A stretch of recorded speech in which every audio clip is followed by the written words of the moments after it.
Óscar Balmen, periodista, ¿cómo estás, Óscar? Buena tarde. Querido Juan Pablo, qué gusto saludarte, muy buena tarde.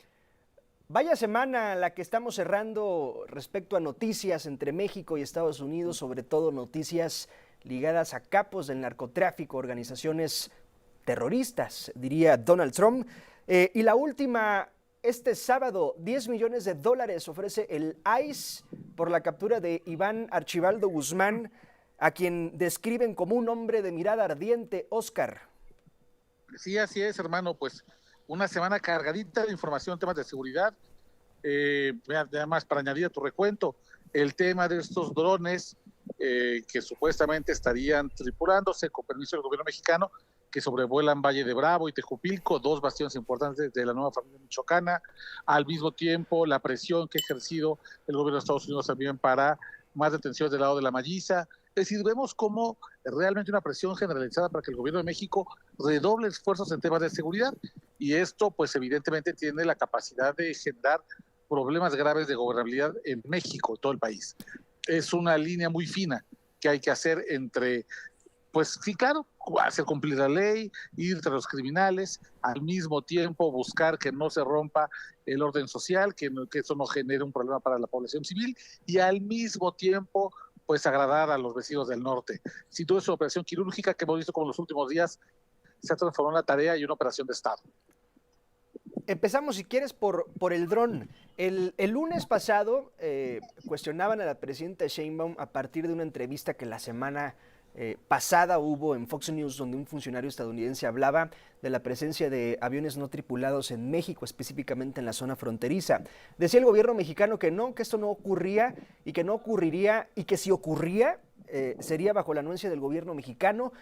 Y a los 2 días pasó, Óscar, no hubo forma de negarlo.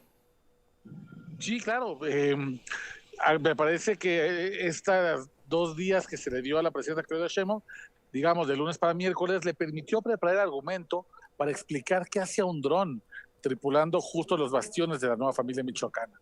Hemos visto cómo además Estados Unidos ha demostrado un interés importante sobre lo que pasa en Michoacán. También esta semana nos dimos cuenta de cómo se elevó la recompensa por la captura de personajes que antes eran autodefensas, como el caso del abuelo Farías, hoy considerados narcoterroristas, porque Michoacán se vuelve uno de los escenarios donde Estados Unidos tiene mayor interés, justamente porque es el asiento de varios laboratorios clandestinos donde se elabora fentanilo, metanfetaminas que van a para Estados Unidos. A eso hay que agregarle la idea de que el narcoestado está permeando en México y que tenemos un exgobernador justamente de Michoacán, Silvano Aureoles, prófugo de la justicia, a quien está acusado de desviar millones de pesos para simular la construcción de cuarteles de la policía. No nunca los hizo, y esto evidentemente terminó por beneficiar a organizaciones criminales. Pero lo que hemos visto, claro, nos confirma que no hay posibilidad de que el gobierno mexicano escape a una realidad, hermano. Y es que el crimen organizado, que por definición es transnacional, solamente se le puede enfrentar de manera exitosa con estrategias binacionales o regionales.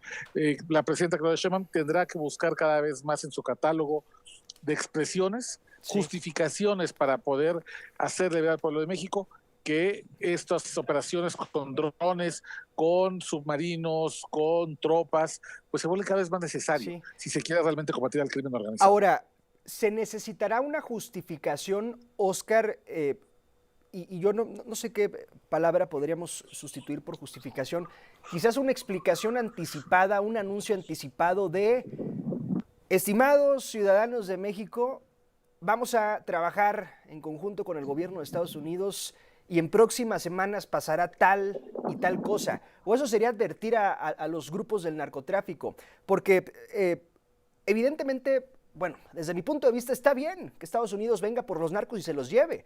Para nosotros mejor. Estamos en algunos estados, como en Sinaloa, bajo fuego a consecuencia del narcotráfico. Pero sería bueno que hubiera claridad al respecto y no justificaciones, sino argumentos claros y quizás anticipados antes de que nosotros nos enteremos, por otro lado, de que llegaron drones. Claro, tú lo dices bien, me parece que la palabra es explicaciones, porque además yo creo que ya estamos en un momento de desesperación, sobre todo en lugares donde realmente no hay gran cobertura de medios ni periodismo porque se han vuelto zonas de silencio. Y estoy pensando yo, la frontera chica de Tamaulipas, las zonas más rurales de Michoacán, la frontera de Michoacán-Jalisco, las zonas más olvidadas de Chiapas, los altos de Chiapas, por ejemplo, donde la mayoría de la gente, perdóname hermano lo que te voy a decir, le vale madres la expresión de soberanía nacional. Es un concepto amorfo que para ellos no les representa ningún tipo de beneficio. La gente lo que quiere es poder salir a la calle, poder comprar pollo, huevos, jamón a los precios de lo que se debe comprar en el mercado, no a los precios con impuestos que pone el crimen organizado, poder salir a la calle a la hora que ellos quieran y no estar restringidos a una movilidad que depende del toque de queda del contentillo del jefe de plaza.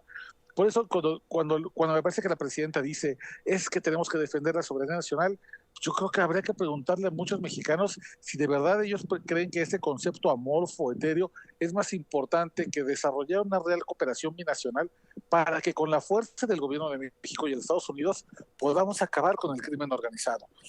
Claro. Yo creo que se tendría que comenzar a ensayar una explicación en la cual la gente entendamos que esta acción es necesaria, que solamente con soluciones regionales vamos a poder atacar este problema. Los cárteles, los organizaciones terroristas no funcionan únicamente en las fronteras mexicanas, están más allá de México, y entonces solamente una solución así puede realmente llevarnos ante la justicia. Sí. Me parece que estamos defendiendo un discurso viejo, a ratos rancio, con tal de no querer colaborar, hacer brazo con el gobierno de Estados Unidos, y en muchos lugares sí entiendo por qué no se quiere hacer hermano, porque saben que en cuanto a esta capacidad binacional se articule, los grupos del Estado van a perder y muchos políticos van a perder un gran negocio. Pero no hay que olvidar que el crimen organizado no es un error del sistema, es una creación del sistema, y solo una solución que venga desde el sistema político mexicano podrá acabar. Sí. Y la presidenta daba, dentro de los argumentos, decía algo pero muy rescatable, decía, pues es que nosotros solicitamos la participación porque nosotros no tenemos ese tipo de equipos. Por ahí va la cosa, es decir, una cooperación entre ambas autoridades. Yo discrepo mucho de la presidenta, porque, hermano, cuando tú ves los desfiles militares, no le pedimos nada a ningún ejército del mundo. México, por supuesto, que tiene las herramientas para poder acabar con esos grupos criminales. Hombre, los ha tenido todo el tiempo. Con esas herramientas, hermano, es con la que espía a periodistas, espía a defensores de derechos humanos, le pone marcaje personal a los políticos de oposición. Pegasus es el juguete más viejo que tenemos, pero tenemos muchos otros que no conocemos. ¿Tenemos un MQ-9B o algo similar, Oscar? Claro que lo tenemos. El gobierno mexicano tiene, el ejército mexicano además es uno de los ejércitos que compra tecnología de mayor alta gama, justamente porque las propias condiciones geográficas de la frontera con Estados Unidos nos lo requieren.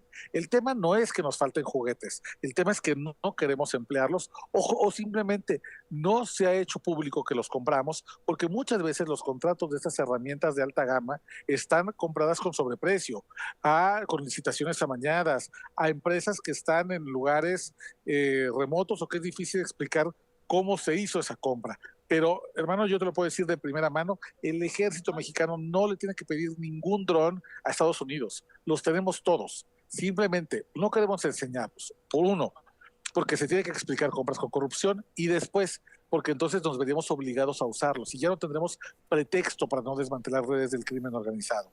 Pero sin duda no hay que pedir prestado nada. Hay que usar lo que ya se tiene. Y si no se tiene, que se compre. Porque estamos perdiendo una cantidad brutal de dinero en corrupción, desvío de recursos, en gobiernos estatales que no hacen las cosas, si uno observa, por ejemplo, las auditorías a los gobiernos estatales, ¿cuánto dinero se está perdiendo ahí? Si se aprieta la llave, nos alcanza el dinero para comprar esos juguetes y los que vengan. No son costosos para un estado como el gobierno mexicano, que es una de las 10 potencias económicas de este planeta. El tema es que o no se quiere o no se puede, pero de que tenemos lana para hacerlo, de que podemos comprarlos y ya los tenemos y queremos usarlos, eso a mí no me queda la menor duda. Oscar Rebalmes, nos queda un minutito y medio. Cuéntanos de esta plataforma que lanzaste junto a otros dos colegas tuyos narcopolíticos. Sí, muchas gracias, Juan Pablo, estamos muy contentos. Lanzamos Narcopolíticos, que se puede revisar en narcopolíticos.com, y lo hice de la mano de dos queridos colegas. Uno es Miguel Mesa, presidente de Defensores, que le estuvo dando marcaje personal a las candidaturas de alto riesgo en la elección al Poder Judicial, y un colega muy querido que lleva los mismos años que yo cubriendo crimen organizado, Luis Chaparro, 15 años en esos enjuagues, y entre los tres creamos la página para crear una especie de índice vivo de quiénes son los narcopolíticos en México, personajes, servidores públicos ligados al crimen organizado, para que sea un material de consulta para que la gente pueda revisarlo. Lanzamos un primer saque de 11 perfiles que incluyen priistas, panistas, perredistas, enecistas, morenistas, Partido Verde. Están desde personajes conocidos como Genaro García Luna hasta otros personajes. Vamos a seguir sacando varios hasta completar un índice grande y robusto de gente que ha traicionado a este país y que ha decidido tener nexos con el crimen organizado, y los vamos a exhibir. Hay que checarla, Narcopolíticos, en las plataformas. Querido Óscar Balmen, gracias por tu tiempo, un abrazo.